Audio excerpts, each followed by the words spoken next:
Before we get into today's story, I want to ask you to do something. If you believe in the power of truth, if you know what it's like to feel silenced, or if you've ever had to fight for something you love with every fiber of your being, hit that like button right now. Your support sends a message that these stories matter. And if you're new here, consider subscribing. We tell the real, raw stories about the moments that change everything. Now, let's begin. Moment my ex-husband looked the judge dead in the eye and said, "She's unstable. She lies to our daughter. I want full custody." I felt the air physically leave my lungs. It wasn't an accusation. It was a pronouncement, delivered with the calm, unwavering certainty of a man announcing the weather. He said it so smoothly, so calmly, like he was stating an incontrovertible fact. And the judge, a woman named Albright with sharp eyes and an even sharper haircut, looked like she was absorbing it as gospel. I felt a scream building in my throat, a tidal wave of words, defenses, and desperate pleas, but my mouth was a desert. Nothing came out. I was paralyzed, frozen in that unforgivingly hard courtroom chair, my heart hammering against my ribs like a trapped bird. Across the room, the man who used to whisper that he loved me under the starry Colorado sky was meticulously painting me as a clear and present danger to the one person who gave my life meaning, my daughter. Chloe sat in the bench row behind me, her small hand swallowed by my mother, S. She's only 7, but she was watching everything, her wide, intelligent hazel eyes locked onto mine. She could see it. I knew she could feel it. I was drowning in the middle of this sterile, wood-paneled room, and no one was even looking for a rope. Mark, my ex-husband, wore a custom-tailored charcoal suit that probably cost more than my monthly mortgage payment. He looked like he was about to step on stage to give a keynote address on corporate responsibility. He was calm, articulate, and perfectly, infuriatingly rehearsed. This was the same man who once threw a remote control at the wall, shattering the plaster, because I had accidentally recorded over his favorite sports show. Now, in front of a judge and a gallery of strangers, he was the very picture of stability and reason. He was charming. He had always been charming. That was the core of the problem, the weapon he had wielded against me for years. Judge Albright turned her gaze to me. "Do you have anything to say in response, Ms. Evans?" I opened my mouth, a desperate, silent gasp. All that emerged was a shaky, pathetic breath that fogged the air in front of me for a second before vanishing. My lawyer, a well-meaning but outgunned public defender, shot me a look of muted panic. The courtroom was dead quiet, a vacuum where the only sound was the frantic drumming of my own pulse in my ears. My hands, resting in my lap, were trembling so violently I had to clench them into fists to make them stop. I was about to lose my daughter. I was about to lose everything, and it felt like I was the only person in the room who could see the monster hiding behind that expensive suit. Then I heard it. A voice, small but clear as a bell, cutting through the suffocating silence from behind me. "Your Honor, I brought a video. It's from Daddy's phone. I think you should see it." Everything stopped. Time itself seemed to hiccup. Heads in the gallery swiveled. The bailiff, a burly man who had looked bored a moment ago, now looked utterly confused. Mark's face, which had been a mask of composed concern, drained of all its color, leaving behind a pasty, slack-jawed shock. And for the first time that morning, Judge Albright's stoic expression cracked. She looked genuinely surprised. Chloe stood up, still holding her glittery pink tablet in both hands. She wasn't crying. She wasn't trembling. She looked braver than I had ever felt in my entire life. She walked with a purpose that defied her small stature, down the center aisle, past the rows of polished wooden benches, past the man who was trying to tear our lives apart, and stopped directly in front of the judge's bench. She handed the tablet up to the bailiff. I didn't even know she had her tablet with her. I had no idea what she could have possibly recorded. I didn't know she knew the password to Mark's phone, let alone how to operate its video camera. But in that one heart-stopping moment, I knew with absolute certainty that the entire battlefield had just been redrawn. The judge took the tablet from the bailiff. "What is this, young lady?" she asked, her voice softer than it had been all morning. Chloe's reply was soft but resonated with unshakable confidence. "It's from last weekend. Daddy was yelling a lot. He said all those things when he thought I was asleep in my room, but I wasn't. I heard him, and he was so mad.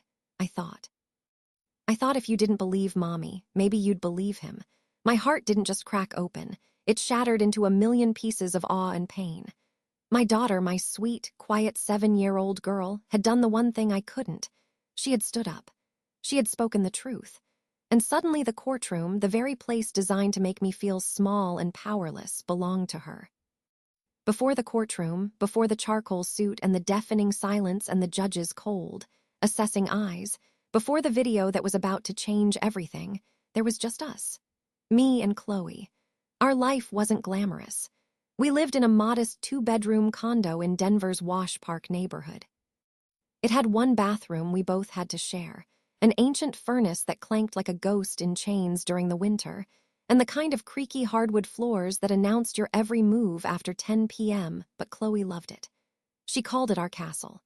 She insisted the cheap, gauzy pink curtains I'd bought for her room made it look like the inside of a raspberry cloud. Most nights, she'd be tucked into her bed, her worn-out stuffed manatee, Manny, clutched under her arm, and she'd ask me to read 3 stories instead of the agreed-upon 2. I always said yes.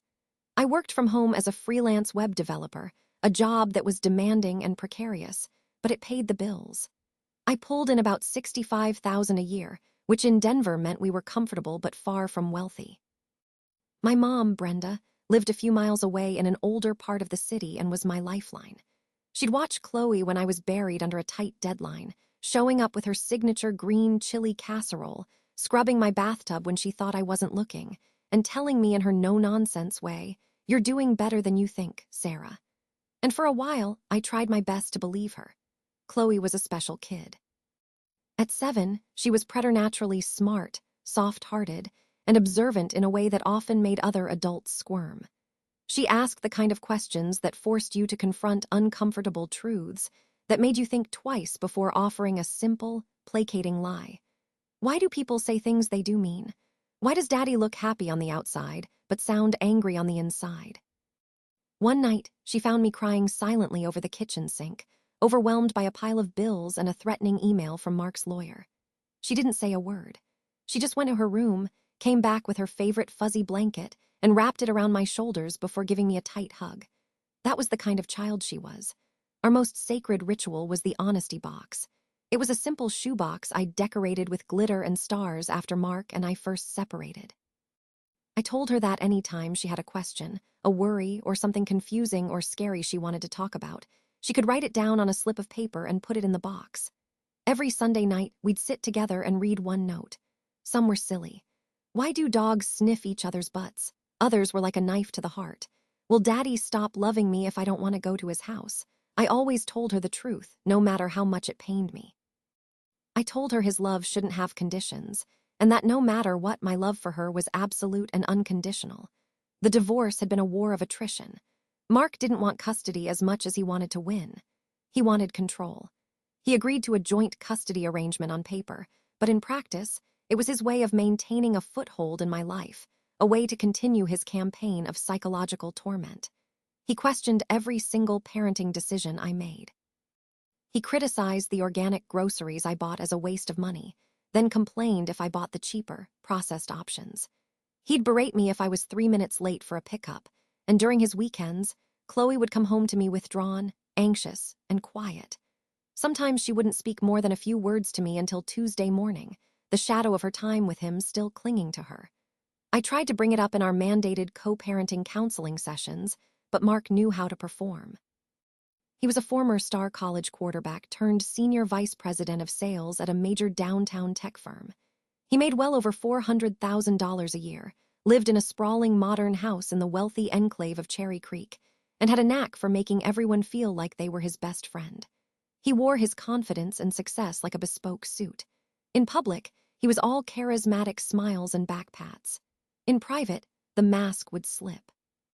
He could erupt into a terrifying rage over a spilled glass of orange juice or a misplaced TV remote. I kept meticulous records. I documented everything. I had a folder on my laptop bursting with screenshots of his texts and emails, a litany of abuse and manipulation. Messages where he called me a basket case, where he accused me of poisoning Chloe against him, where he used language about me that no child should ever hear their father use about their mother. But I never showed any of it to Chloe. I thought I was protecting her by shielding her from the ugliest parts of him. I was wrong. I wasn't protecting her. I was leaving her to face him alone. One evening, after a particularly tense drop-off where Mark had made a snide comment about my dumpy little condo in front of her, Chloe asked me a question that froze the blood in my veins.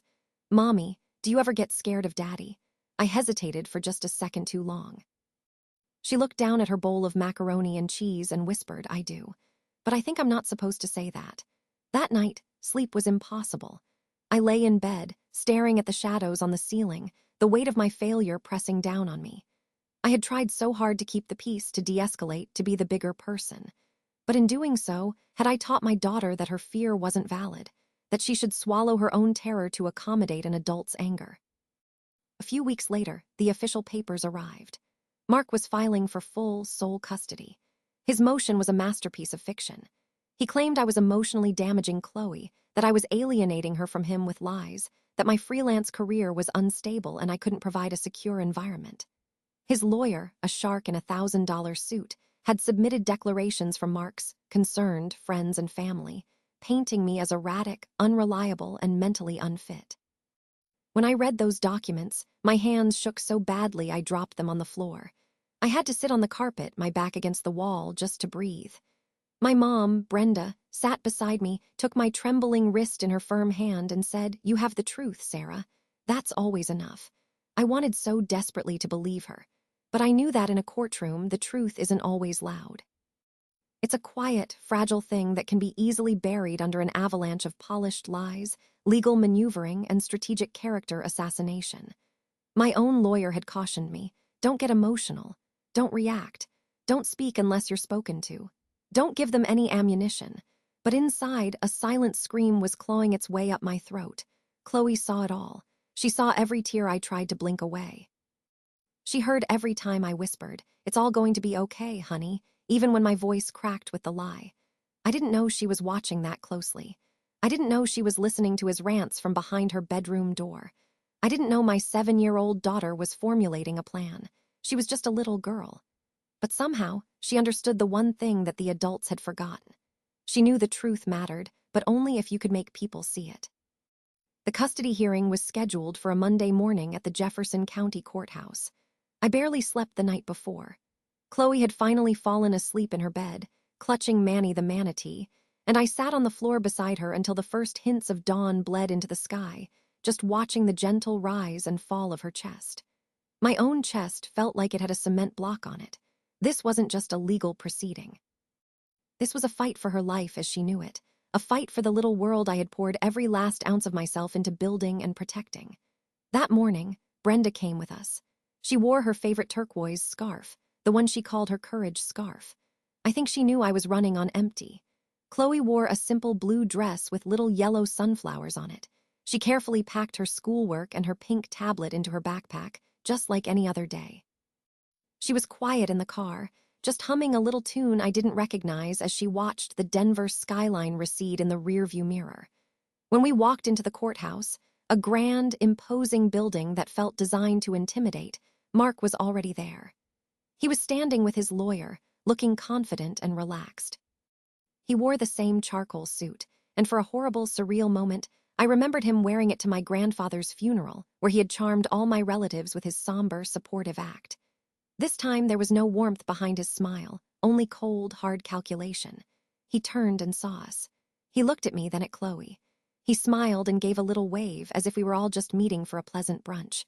Chloe didn't wave back. She just stared at him, her expression unreadable.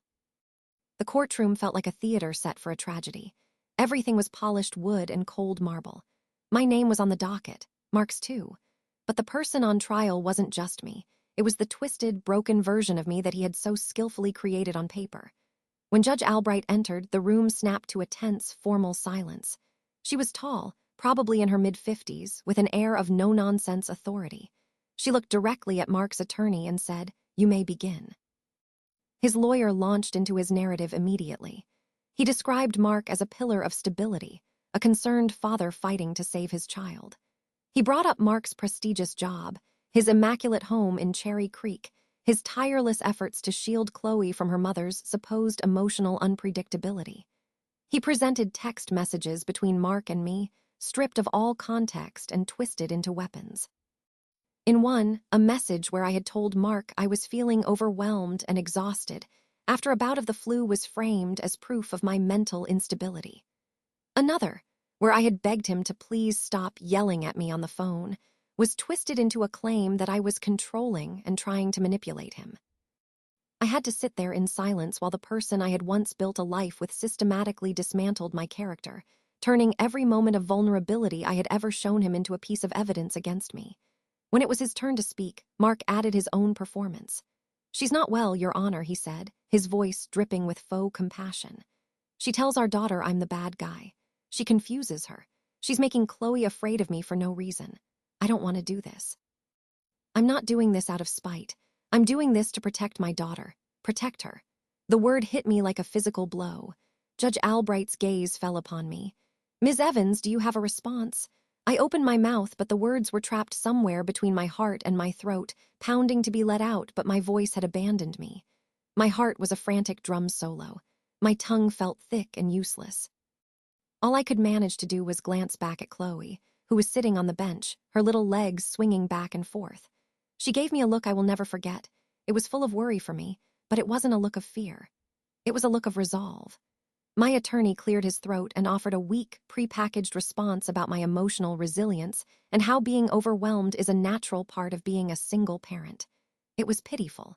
It didn't even begin to scratch the surface of the truth. No one mentioned the time Mark had called me a worthless bitch on speakerphone while Chloe was in the car. No one asked why Chloe had started having nightmares again only after her weekends with him. None of the real story made it into their carefully curated version of our lives. The judge nodded slightly, scribbling on her legal pad. And then Mark's lawyer asked him to stand again for a final statement. He looked directly at the judge. "Your Honor, I am formally requesting sole physical and legal custody. I believe my daughter is being emotionally harmed every day she is in that environment.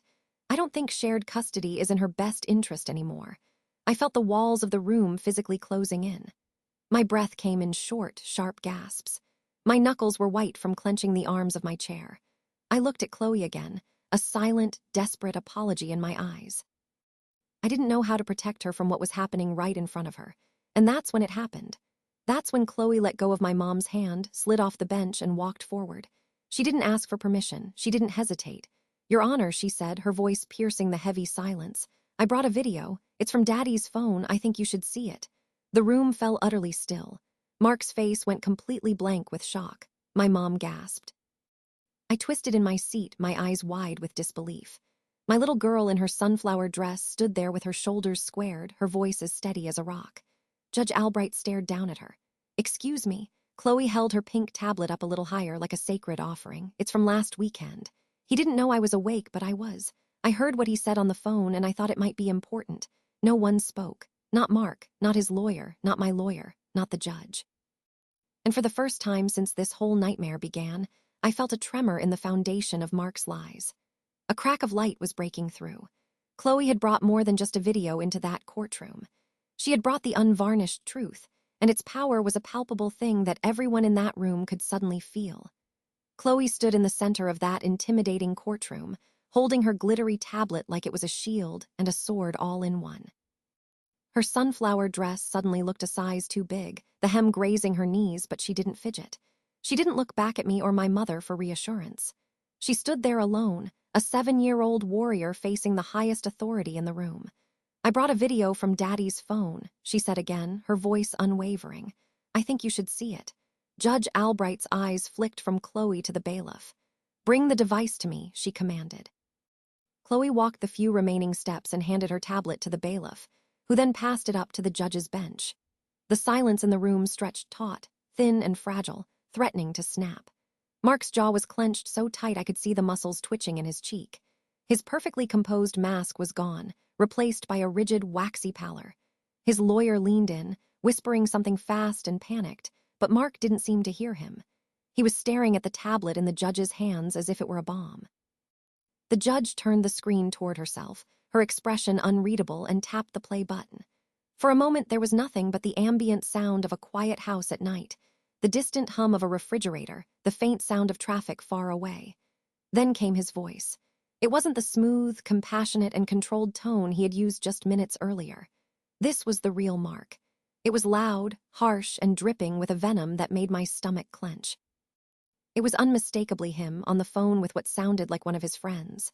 "No, you don't get it, man," he spat. "I have to play the long game. I have to prove she's an unfit mother. The court eats that stuff up. She's so damn emotional, it's not even hard. I just have to push the right buttons and she falls apart. Chloe? Oh, the kid will be fine. Kids are resilient. She needs a stable home, a real home, not that dump Sarah keeps her in. I'll get her, don't you worry. Once I have full custody, I'll be the one getting the child's support. I'll bleed her dry for what she did to me." There was a pause, then he laughed, a cold, ugly sound. "And as for Sarah, she'll have nothing. She'll lose her kid, she'll be broke. She'll finally learn you don't walk away from me." The judge hit pause. The audio cut off, plunging the room back into a silence that was now thick with the poison of his words. She didn't say anything right away. She just sat there, her eyes fixed on the frozen screen. The entire courtroom seemed to be holding its breath. Mark finally shifted in his seat, a jerky, panicked movement. His lawyer leaned in again, whispering furiously, but Judge Albright raised a single, sharp hand to silence him. She looked down at Chloe, who was still standing, watching her. "Where did this come from?" she asked, her voice dangerously even. Chloe answered without a flicker of hesitation. "He left his phone on the kitchen counter when he went to the bathroom. He was on his speakerphone. I heard him yelling about you and me. I was scared, but I remembered you said the truth is important, so I took a video of it. I thought if someone heard his real voice, they'd believe me and Mommy." My chest felt like it was being crushed. My daughter. My baby had been so scared, but she had pushed through that fear. She had seen an opportunity and taken it, with more courage and strategic thinking than most adults I know. I had a desperate, primal urge to run to her, to scoop her up and wrap her in my arms and tell her she should never, ever have had to carry a burden like this. But I forced myself to stay in my seat because this was her moment. This was her victory. Mark finally found his voice, a strangled, defensive croak. "Your Honor, that recording it's taken completely out of context. It was a private conversation. This is an illegal recording." "Enough," the judge said. Her voice wasn't loud, but it sliced through the room like a shard of ice. It carried a weight of finality that was absolute. Mark stopped talking instantly, his mouth hanging open. Judge Albright turned her full attention back to Chloe. "Thank you for your courage," she said, her voice softening with a respect that was undeniable. "You did a very brave and a very right thing. You can go back and sit with your mother and grandmother now." Chloe gave a small, solemn nod and walked back to our bench. Her steps were a little slower now, the adrenaline fading, the immense weight of the moment finally beginning to settle on her small shoulders. My mother pulled her into her lap, wrapping her arms around her and burying her face in Chloe's hair. The judge looked directly at me. "Ms. Evans, do you have anything else you would like to add at this time?" This time I found my voice. It was hoarse, thick with unshed tears, but it was there. "No, Your Honor, I think my daughter has said it all." The judge nodded once, then leaned back in her high-backed chair. She closed her eyes for a long moment, as if in deep thought. Then she opened them and her gaze swept across the courtroom, landing on Mark with the force of a physical impact. "In light of this new and deeply disturbing evidence, I am calling for an immediate and thorough review of all current custody arrangements. Until that investigation is completed, full temporary physical and legal custody is granted to Ms. Evans, effective immediately. Mr. Peterson, your visitation will be restricted to supervised visits only at a court-approved facility. Bailiff, please escort Mr. Peterson from the courtroom. This hearing is adjourned." Mark stood, stunned into disbelief. "You can't be serious." "This is, sir," the bailiff said, taking a firm step toward him. He looked like he wanted to argue, to fight, to unleash the rage that was surely boiling just beneath his skin. But one look at the judge's granite expression, and the bailiff's imposing presence seemed to drain the fight out of him. He turned, his shoulders slumped in defeat, and walked out of the courtroom, his lawyer scrambling behind him like a pilot fish. The courtroom emptied out slowly after that, the gallery buzzing with hushed whispers. But we stayed seated. Chloe was quiet, her head resting against Brenda's shoulder. I finally found the strength to stand and walk over to them, kneeling on the floor beside the bench. "You were so brave," I whispered, my voice breaking. She just nodded, too exhausted to speak. I could see the emotional toll hitting her now, the sheer magnitude of what she had done. She hadn't just told the truth. She had stood up to the man who had spent years teaching her that his anger was her fault, that her silence was her only safe harbor, and in doing so, she had set us both free. The moment Mark walked out of that courtroom under the bailiff's watch, the entire atmosphere shifted. It felt like someone had finally cracked a window in a room where we had all been suffocating. I could finally take a real breath. Not a full, relaxed breath of peace, but enough to remember what it felt like to have air in my lungs. Judge Albright left the bench shortly after issuing her order.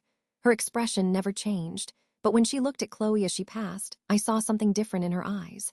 It wasn't pity or surprise. It was respect.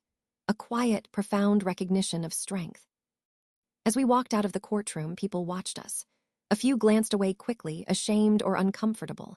Others held their stares. One woman, a stranger, mouthed the word brave as we passed. Outside the heavy courthouse doors, I knelt down to Chloe's height on the wide stone steps. "Are you okay, sweetie?" She shrugged, then finally spoke, her voice small.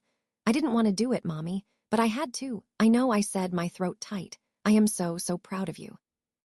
You should never have had to carry that all by yourself." She looked down at her scuffed shoes. I didn't know if they would believe me. "They did," I said, pulling her into a fierce hug. "They believed you because you told the truth. And because you were strong enough to speak up when nobody else could." Months passed. The court-appointed investigator's report was damning. It painted a picture of Mark as a classic narcissist with severe anger management issues, a man who used emotional and verbal abuse as tools of control. Combined with Chloe's video, the case was airtight. The final custody hearing was a formality. I was granted full legal and physical custody. Mark was permitted one supervised, 2-hour visit per month at a therapeutic center. His power over us was broken. But as the weeks turned into months, a cold, hard anger began to settle in my chest. I had won. Chloe was safe, but Mark, while diminished, was not destroyed. He still had his high-paying job, his fancy house, his reputation in the business community. He had faced a legal consequence, but not a public one. The world he cared about, the world of power and prestige, still saw him as a success. Justice felt incomplete. The revenge wasn't about hurting him, it was about exposing him. It was about ensuring the truth wasn't confined to a sealed court file.